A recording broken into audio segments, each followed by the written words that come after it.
Салам достор, сиздер менен мен Азаке Элуксун YouTube каналы. Туугандар, бүгүнкү чыгарылышта бул Кегетей капчыгайында 12 жашар жана 6 жашар өспүрүм бала ушул сууга агып кеткен. 6 жашар баланын сөөгү табыла элек.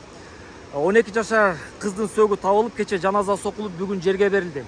Бүгүн 25-июнга күнүнө караганда волонтерлор абдан көп чогулду. Азыр бул жерде ошо волонтерлордун арасында эң эле негизгиси ошо дрончон волонтерлор жетпей атат.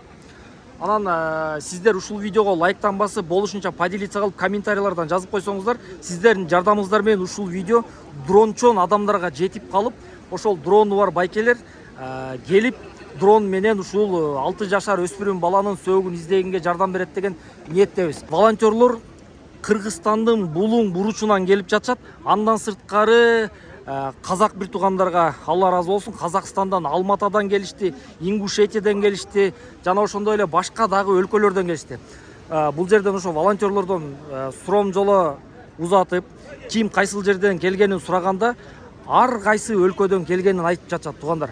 Сиздерден сураныч, ушул видеону болушунча тааныштарыңарга таратып койгула. Ошол дрончон байкелерге ушул видео жетип, ушул дрону бар байкелер келип ушул капчыгайдан дрон менен карап жардам берип койсун. Эми дрончон азыр адамдар дагы бар, өкмөт кызматкерлеринен дагы ошол бир дрон бөлүп берди. Андан сырткары ошол ылдый жакта дагы бир волонтер өзүнүн жеке дрону менен келип карап атат, бирок бул жетишсиз болуп атат.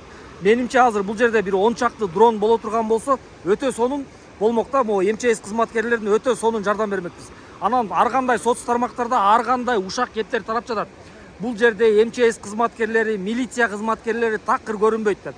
Туугандар, ал маалыматтын баары жалган, андай маалыматтарга ишенбеңиздер. МЧС кызматкерлеринин баардыгы болбосо дагы Чүй областынын МЧС кызматкерлери ушул жерде толук кандуу өзүнүн ишин алып барып жатышат. Жана андан сырткары милиция кызматкерлери дагы өзүнүн ишин толук кандуу алып барып жатышат. Милиция кызматкерлери ушул коопсуздукту карап, жана ошондой эле чечинип алып, ошол суу жээктеп МЧС кызматкерлерине жардам берип жатканын өзүбүздүн көзүбүз менен көрүп жатабыз.